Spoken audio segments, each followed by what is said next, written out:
a baby shower for me. About a week ago, my mother-in-law Donna, 55, and my sister-in-law Erica, 30, don't like me for a couple of reasons. My husband Thomas, 30, married me about a year ago, and I quit my job after that because I wanted to be a stay-at-home wife. It wasn't that I didn't want to work. I had just been working for a really long time. I've been working ever since I was 16 and didn't stop until I had a ring on my finger, and only when Thomas told me that he'd be okay with me staying at home. My dad passed away when I was 12 from a cardiac arrest, and after that, it was just me and my mother. My mother was a waitress at the local diner, and money was tight, so I had to start working part-time at 16, and then full-time once I was done with high school. I didn't even get to go to college, but thankfully I worked in sales and I was decent at my job, so I was able to bring home enough income for my mother and me to get by. It was through work that I met Thomas, and we hit it off at a conference, and the rest is history. Unfortunately, while my life story of rags to riches might seem fascinating to most people, my mother-in-law and sister-in-law do not agree and think that I am a gold digger. Thomas was a branch manager at his firm and worked in a much higher position than me when I first met him. But that was not what drew me to him. I've never been able to explain to Donna and Erica that his bank balance had nothing to do with my love for him, and I would have married him even if he was a pauper. I knew that they would never accept me, so I didn't even try to impress them or win them over, and that just made me even more unpopular with them. In short, they didn't like me, and I didn't try to make them, so we just never got along. But after I announced my pregnancy, the two of them suddenly started showing an interest in my life, and I guess that was because I was carrying Thomas's future child, because otherwise, they would avoid talking to me as much as they could, and would only be civil to me out of courtesy. They started being very helpful and kind to me after the pregnancy announcement, and Thomas believed that they were finally warming up to me, but I could tell that something fishy was going on. It was just my sixth sense. I couldn't bring myself to fully trust them. But after a couple of months when they still hadn't said or done anything cruel to me, I started to believe that maybe they were actually trying to make amends for all the digs and insults in the past, implying that I was a gold digger and I was with Thomas just for his money. So I started trusting them and thought of them as my well-wishers, which they most certainly are not. A couple of weeks ago, they asked me if I was okay with them hosting a baby shower for me. By then, they had established enough trust with me, so I greenlit it, and even provided them with a list of guests I wanted to be invited to my baby shower. My mother wanted to be involved in the planning, but Donna and Erica told her that they got it, and that she didn't need to worry about anything. I guess I should have known right then, and there was something weird going on, but I didn't suspect anything. I figured that they just wanted it to be a surprise for me, so they didn't want my mother to be involved. Weeks passed, and I didn't hear anything about the baby shower until they sent me an invitation. I even checked in with all the guests that I had asked for, and all of them received it as well. So I believed that they were doing everything perfectly, and I was actually happy. Then, last week, finally on the day of the baby shower, I accidentally read the time wrong and showed up an hour early at the venue. They wanted it to be an all-women event because they wanted to take the more traditional route, and I was okay with it. So my husband wasn't there, and I had to take a cab to get to the venue because I didn't feel like driving. Once I got there, I realized that I was an hour early since I couldn't see any cars in the parking lot apart from donors. So I decided to give them a surprise and made sure that I headed towards the doors very quietly so they wouldn't hear me coming. Then I peeped in to check out what they were up to.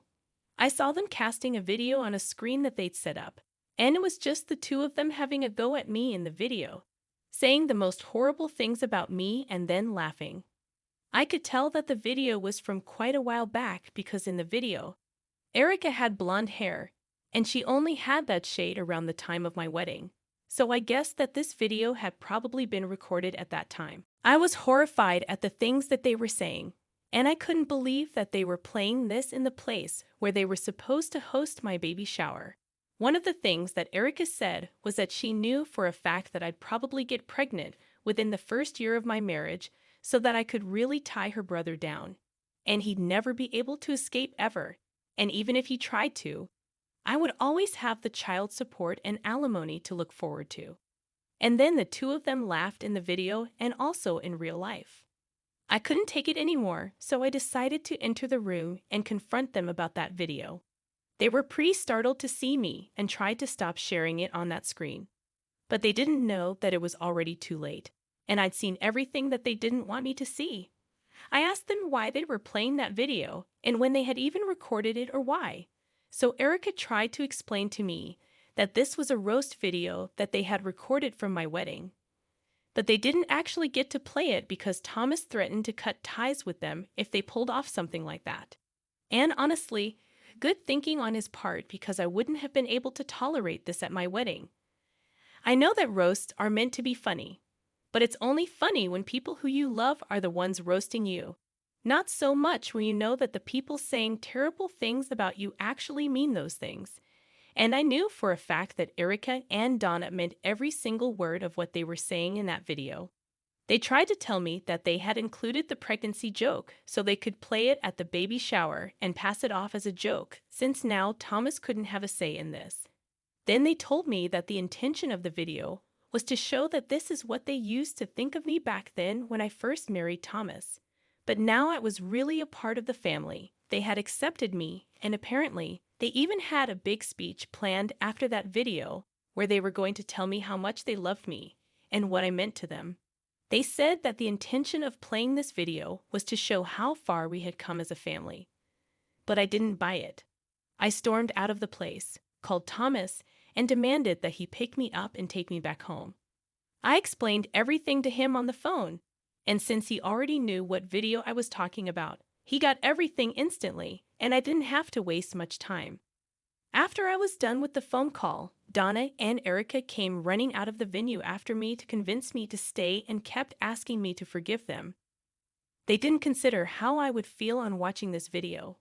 They were only thinking about how heartfelt this would seem, but now they realized that this was a stupid idea. They kept telling me that they didn't mean to hurt me, but that meant nothing to me because I had trusted them with my baby shower. And they had completely shattered all the trust I had put in them by planning to play that video. I told them to back off, but they didn't listen to me and kept trying to get me to stay. So I finally just snapped and told them that I wasn't interested in whatever they planned for me because now I knew what they really thought of me. And I didn't believe them even for a second when they said that they were going to make a speech about how much they loved me afterwards. I'd also yelled at them that I wasn't just a baby carrier and I was my own person. So if it took a pregnancy to make them approve of me, then I didn't need that approval at all. And we could go back to not having a relationship like before because I would prefer that rather than being a part of their fake and pretentious little club. I told both of them that neither of them would have amounted to anything had it not been for my father-in-law, who supported Donna even though she was pathetic at her job and almost got fired. But her husband made his brother hire her as an accountant so she'd still have a job without having to work too hard. And he got Erica a spot at the best business school in the city, even though she didn't have the grades for it. And he needed to use his connections to get her in. Neither of them knew about these things, and only Thomas and his father were aware of it. But he's told me these family secrets a long time back to make me feel better after a particularly horrible dinner at his parents' house where Donna and Erica wouldn't stop mocking me. Their faces fell when I brought that up, and they looked even more upset when I told them that they had absolutely nothing to be so proud and arrogant about because if they had to face the same kind of struggles in their lives as I had to, then they probably wouldn't be so smug. Living a life like mine would have broken both their flimsy little spirits, and they had no right to question me, especially given their own incompetence. In the meantime, Thomas pulled up, and I got into his car, and then we left the venue without any further discussion. They still tried to talk to me while I was leaving, but I rolled up my windows and we drove away. Thomas had heard the last part where I was yelling at them and talking about whatever my father-in-law had done for them, and he told me that he didn't think it was a good idea for me to tell them about it. I didn't reply to that, and he didn't bring it up later. Of course, the party and everything had to be canceled at the very last moment, because I wasn't even there. And nobody apart from my mom knew the real reason why until my husband told his relatives to explain why the event had to be called off. Most of them are on my side, which means that Erica and Donna don't have anybody. I thought that I did the right thing, including me bringing up how the two of them had so much help that I didn't. And they were judging me because they came from a place of privilege and could afford to pass judgments on someone that they knew absolutely nothing about. I didn't hear from either of them for a couple of days, and Thomas and I didn't discuss it either. He apologized to me on behalf of his family, but that was about it, and we didn't talk about it anymore because it's not like this was his fault.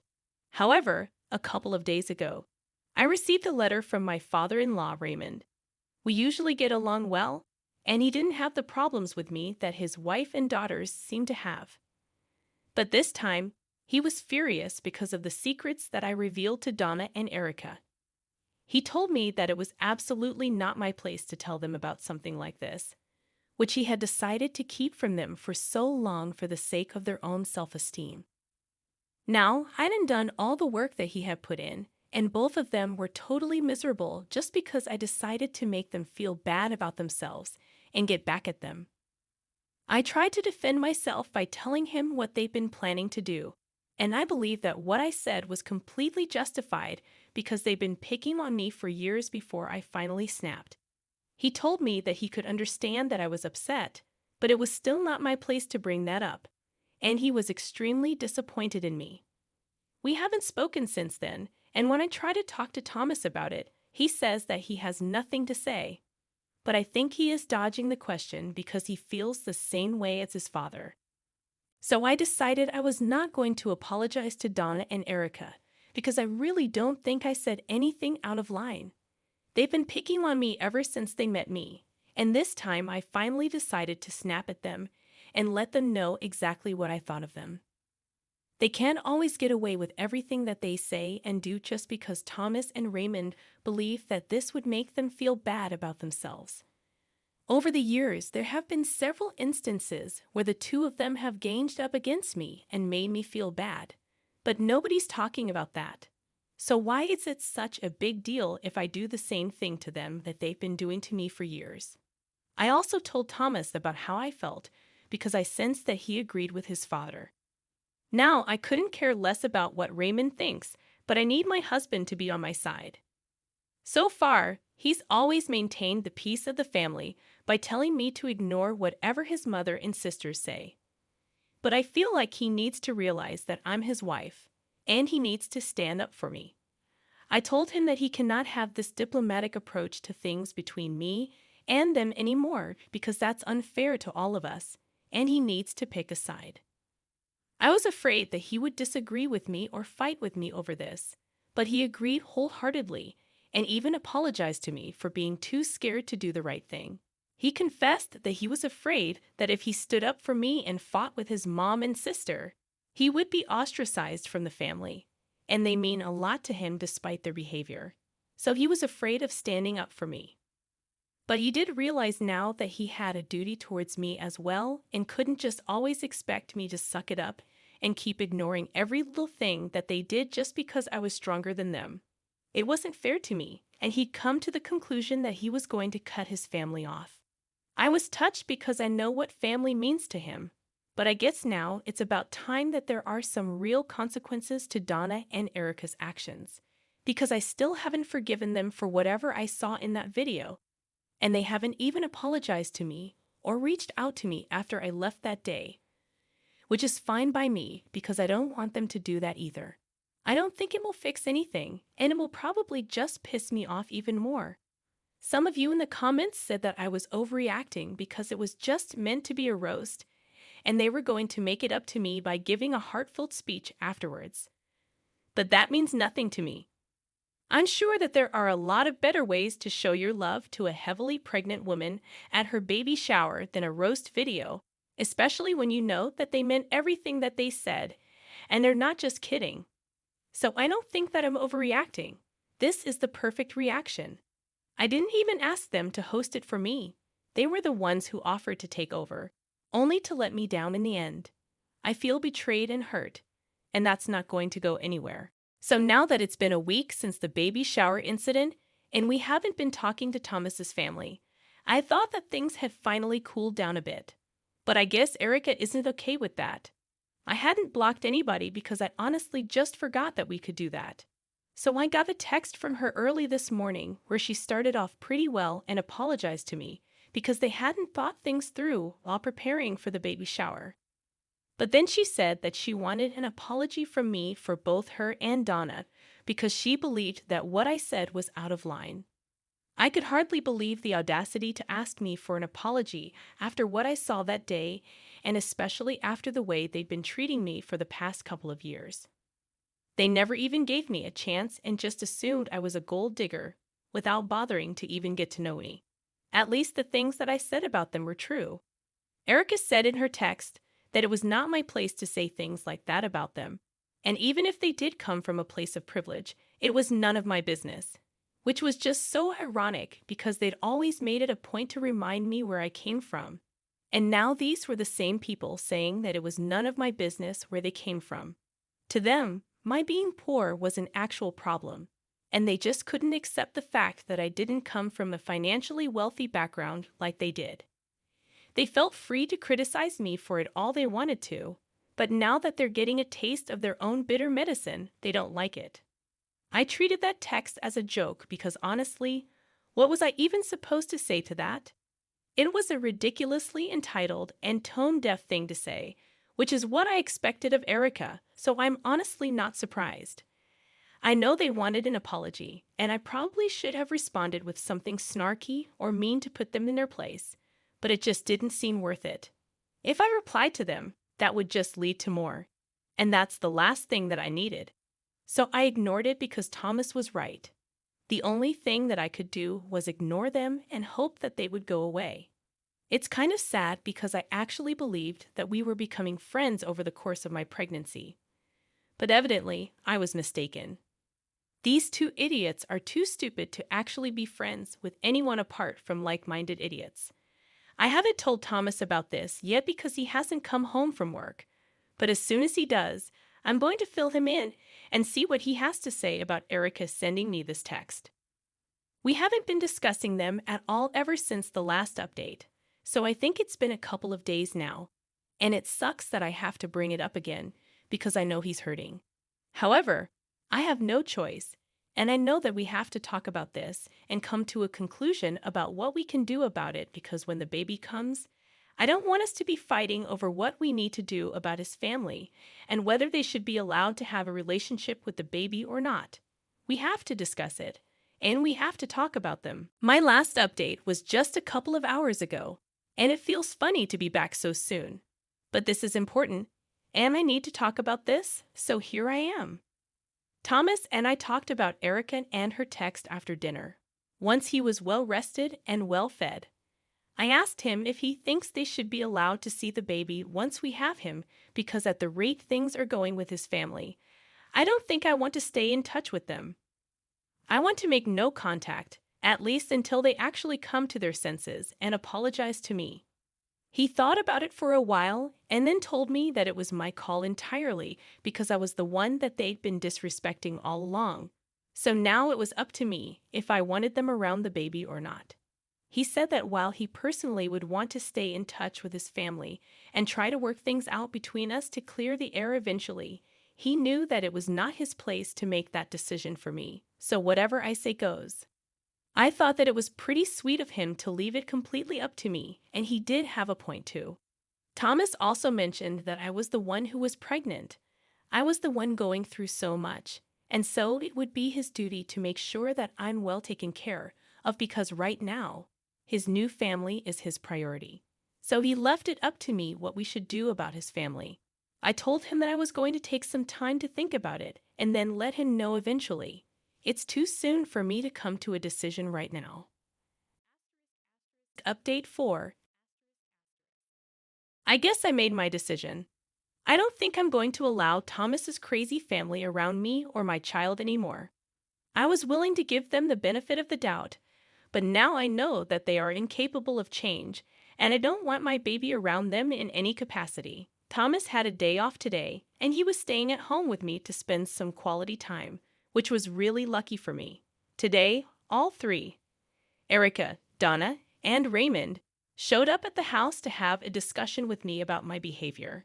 They claimed that they were here to discuss things, but it felt more like an ambush, and I was really lucky to have Thomas there because he nipped it in the bud and told them all to go home since I wasn't willing to speak to them. Erica was the one who was the most angry about all of this, and I could hear them all arguing on the front steps.